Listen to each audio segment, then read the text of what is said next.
I want to read RFK's viral Twitter post over the weekend. RFK explained what MAGA really means. I have a MAGA hat right here. I'm going to wear my MAGA hat as I read RFK's post. Put it up back on screen, please. And by the way, you can get your MAGA hat at members.charliekirk.com.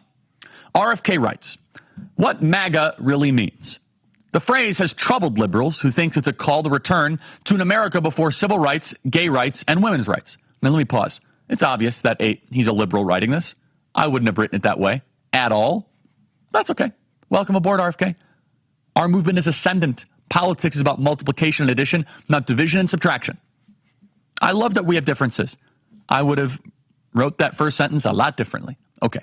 Because I don't believe different groups get different rights. I don't think there's gay rights. There are human rights. That's okay. We have a difference of opinion there. But I have a more generous interpretation, RFK writes, one that is truer to my experience of Donald Trump as he is today.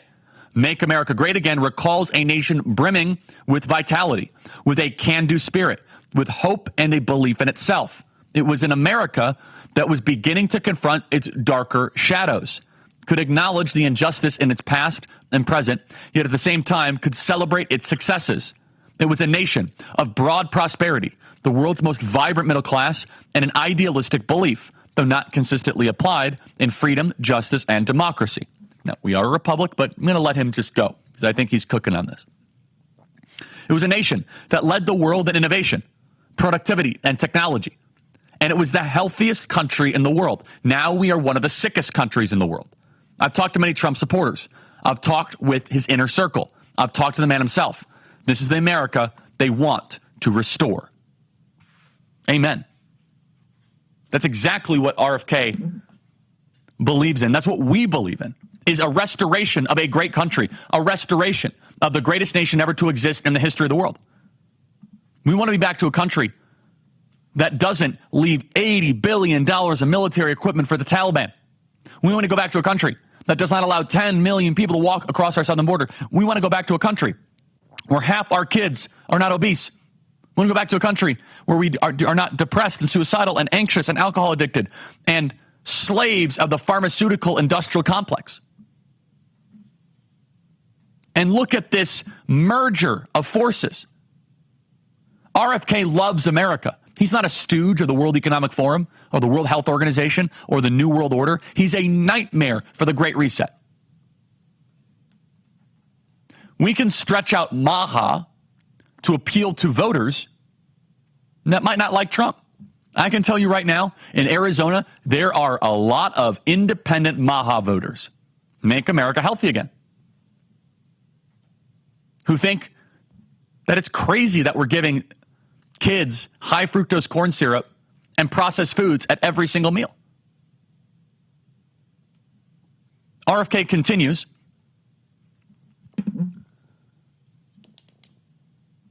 Let's say here about war. Very important. Donald Trump has been clear that he will end the Ukrainian war. RFK said that if it was just this one issue, it is worth embracing and endorsing Donald Trump. Kamala Harris is a warmonger. She should terrify you, by the way. She's one of the scariest human beings to run for the presidency, probably in American history. She was beating her chest at the DNC, more hawkish than McCain, more aggressive than George W. Bush. RFK is lamenting and is criticizing that the Democrat Party has become the party of war, censorship, and corruption. And he is right, because he's seen it from within. He's viewed the monster in the eyes. Let's play cut 23, please.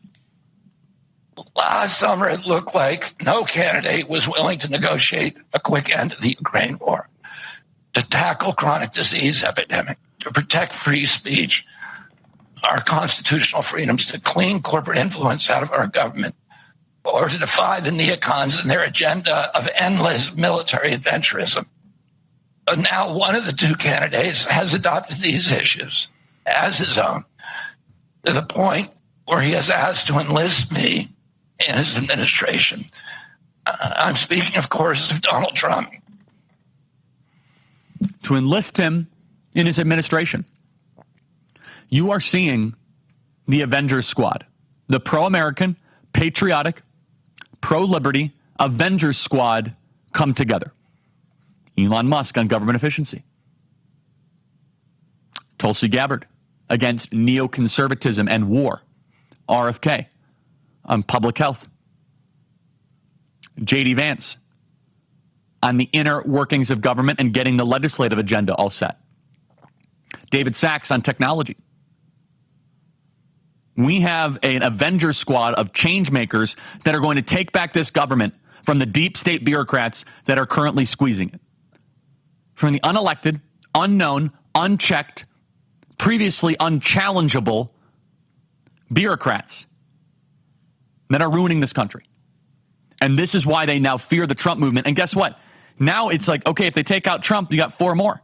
This movement is now decentralized. This movement has become bigger than Trump. It is a message of we the people taking back the government from the rotten core that it has become, from the kingdom of Washington, D.C. Now, the media is not really sure what to deal with this because they thought there was going to be an uninterrupted coronation parade.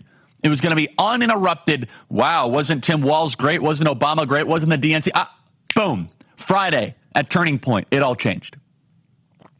Friday at the Turning Point Action Trump event, when we drew one of the largest crowds in Phoenix political history. By the way, none of the local media gave Trump the credit for what he did. One of the largest, I think the largest political event in Phoenix history, in Arizona history. Can we show the picture again? Every single seat filled in the same arena, by the way, that Kamala Harris did her event a couple weeks prior, and she was not able to fill it all up. No. Kamala Harris, she only had about 10,000 people, and that was right after her announcement, her first visit ever to the state, and they had to partition off the top row. Donald Trump filled every single seat. It looked like an NBA playoff game. Kamala Harris also lied. She said she had 15,000 people. No. The event staff at the Desert Diamond Arena said, no, Kamala Harris had only 10,000 people, not 15,000. She lied about how many people actually came to the event. We had to turn away at least 6,000 people, by the way. 6,000 people we had to turn away. So all in all, there were over 20,000 people that came and attended Desert Diamond Arena. Kamala Harris drew half of that and then lied about it.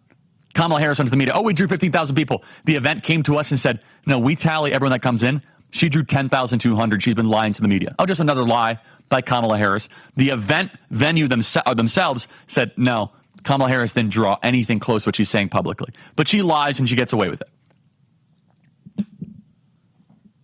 So what does this now mean for the election? It is significant. CNN Aaron's Burnett went through the math for the viewers. That now that RFK is no longer to be on the ballot and RFK is embracing Trump, which is the natural fit, by the way. If you are an RFK voter, you're not going to go vote for Kamala Harris, who's telling you about more war, more censorship, more power for the government, and no border.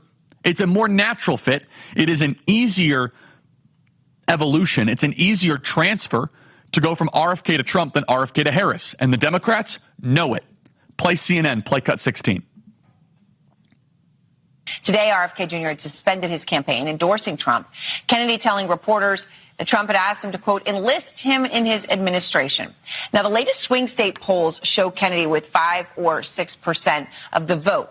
And so when you think about it overall, you may say, well, that's not a big deal. Actually, if that is the case in swing states, it is huge. It is everything. It is more than the margin between Harris and Trump in some of those same states. More than enough to make the difference. Understand that according to certain calculations, according to some of the formulas, this could be a net 40,000 new votes in Arizona alone. 40,000 votes alone in Arizona. This could make the difference of the entire election. And more broadly, this is now a theme that any free-thinking Democrat can now look at the election and say, wow. RFK, Elon, Tulsi Gabbard, David Sachs, These are free-thinking Democrats that have all embraced Donald Trump and our movement, that are no longer part of the DNC cabal. Any honest Democrat in the country should leave the Democrat Party and join our movement. And one moment during my speech, I said, how many former Democrats do we have? And thousands of hands went up at our event. Thousands of hands. Our movement is full of former Democrats, independents, former Bernie Sanders people, and it doesn't matter. It does not matter what you once were. We are adding and growing, and they are decreasing, and what they are is very, very paranoid. According to Tony Fabrizio, an expert pollster, Kennedy's vote share would be a plus 25% boost in Arizona, plus 13% boost in Georgia, plus 36% boost in North Carolina, a 50% boost in Nevada, a 13% boost in Pennsylvania, and a 30% boost in Wisconsin. We're talking about 10,000 votes here, 20,000 votes here, 13,000 votes here. Major. And credit to where credit is due, to RFK for his courage to do something that I know that was not easy, that I know his family was opposing him, to go against the Democrat Party and say, I don't recognize you. I'm going to do something that Kennedy has never done, because he put country above the Democrat Party.